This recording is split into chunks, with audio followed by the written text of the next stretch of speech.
प्रणाली है जो विधि विधान आते हैं कि हमें भगवान की पूर्ति पूजा और उनका स्मरण करना चाहिए। ये शुरुआत होती है। हमेशा अगर स्मरण करें, अगर रोज के जीवन में हम स्मरण करें और उनका रोज संग करें, जो शास्त्रों का संग करें, जो भगवान के आदान प्रदान करें, तब धीरे धीरे ये संबंध स्थापित होता है। साइंस में आगे जाके हमको रियलाइजेशन आता है कि सही में अंदर भी भगवान आत्मा और परमात्मा के रूप में हमारे साथ है और बाहर सब जगह भगवान का अस्तित्व है। तो यही आज जानने का प्रयास करेंगे, कैसे रियलाइज करेंगे हम।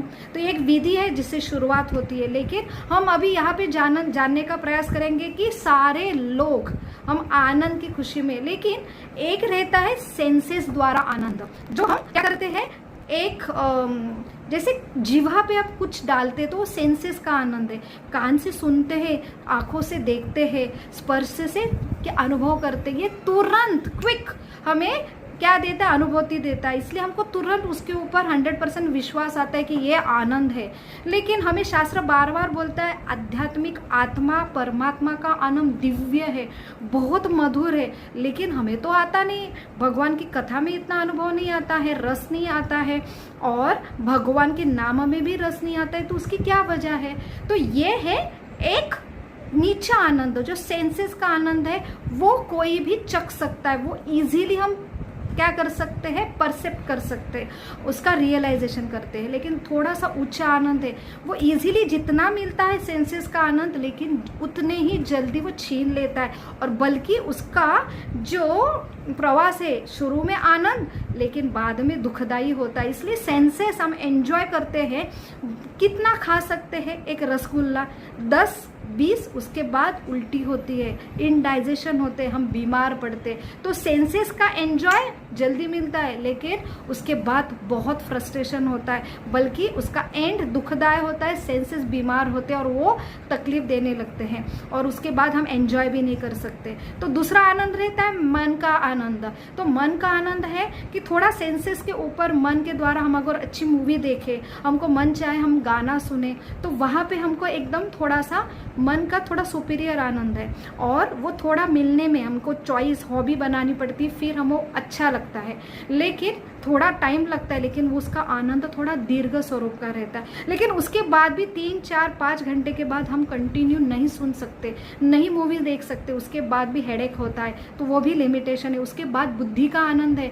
बुद्धि का आनंद के लिए आपको थोड़ा विकसित होना पड़ेगा। तो जैसे है कि अगर हमको चेस खेलना है, चेस में जो लोग माहिर है वो बहुत एंजॉय करेंगे, लेकिन जिसको चेस ही मालूम नहीं है उसको थोड़ा ट्रेनिंग लेना पड़ेगा। छोटा बच्चा तो नहीं खेल सकता, उसको थोड़ी बुद्धि विकसित करनी पड़ेगी, उसके बाद वो उसमें एंजॉय करेगा। वैसे है अलग अलग बुद्धि जो वैज्ञानिक है वो वहाँ पे रिसर्च करते, वो बुद्धि का आनंद है, उसमें उनको बहुत आनंद मिलता है, लेकिन वो लॉन्ग लास्टिंग रहता है। सेंसेस और मन के अगर कंपैरिजन में बहुत लॉन्ग लास्टिंग रहता है, लेकिन उसके बाद भी उसका एंड पॉइंट आता है, उसका क्षय आता है, उसके बाद लगता है बस। और उसके बाद आता है अहंकार का आनंद। तो अहंकार ये क्या है, सब कॉन्शियस लेवल है, जहाँ पे जैसे मेरे मनपसंद सब खाना है और मनपसंद सब कंडीशन है, मेरी माइंड की कंडीशन बहुत अच्छी है, और लेकिन यहाँ पे आके कोई अगर मेरा इंसल्ट करे तो मेरी मन भी बहुत अच्छा है, लेकिन खाना भी बहुत पसंद है, लेकिन वहाँ पे मुझे दुखदाई लगेगी, वो खाना मुझे हेटदायक लगेगा, तो वो है अहंकार। तो इसमें ही अहंकार का आनंद भी उतना ही रहता है। जैसे समाज सेवा अगर करते हैं, हम कुछ देते हैं, किसकी मदद निस्वार्थ करते, तो उसमें जो सेटिस्फेक्शन रहता है उसका आनंद बहुत ऊंचा रहता है सेंसेस के कंपैरिजन में, मन के आनंद के कंपैरिजन में।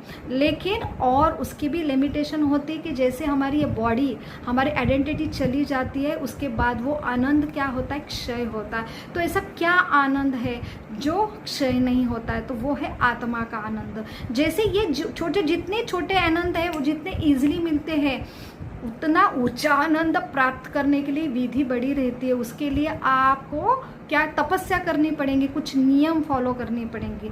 जैसे हम फर्स्ट स्टैंडर्ड में जाते हैं, लेकिन 12th स्टैंडर्ड का तुरंत हमें समझ में नहीं आएगा, क्योंकि वो फर्स्ट सेकंड थर्ड उसका प्रोग्रेस जैसे जैसे होगा, वो स्टडी करेगा, उसकी बुद्धि विकसित होंगी, तब उसको 12th का ज्ञान आएगा। वैसे ही आध्यात्मिक आत्मा का जो आनंद है उसको टाइम लगेगा, और वो इजीली कैसे अचीव होगा। आप बोलेंगे कि भगवान तो नहीं दिखते, अध्यात्म का आनंद हमें समझता नहीं, अगर नहीं समझता तो है ही नहीं वो, हम उसके ऊपर विश्वास नहीं करते, ये तो अंधश्रद्धा है।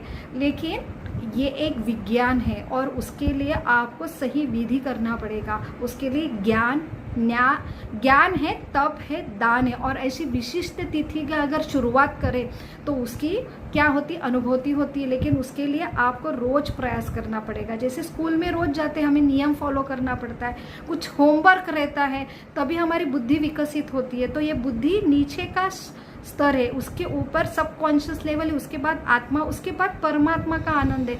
तो उसके लिए भी कुछ नियम होंगे, उसके लिए भी रोज साधना होंगी, तभी आपको ये क्या मिलेगा, आपको ये प्रकार का आनंद मिलेगा। लेकिन वो आनंद है ना long lasting, at least long lasting नहीं, अक्षय फॉर्म का होगा, वो कभी आपसे छीन नहीं ले। कौन सी भी बाहर की परिस्थिति है वो उसको बाधा नहीं उत्पन्न करेंगी।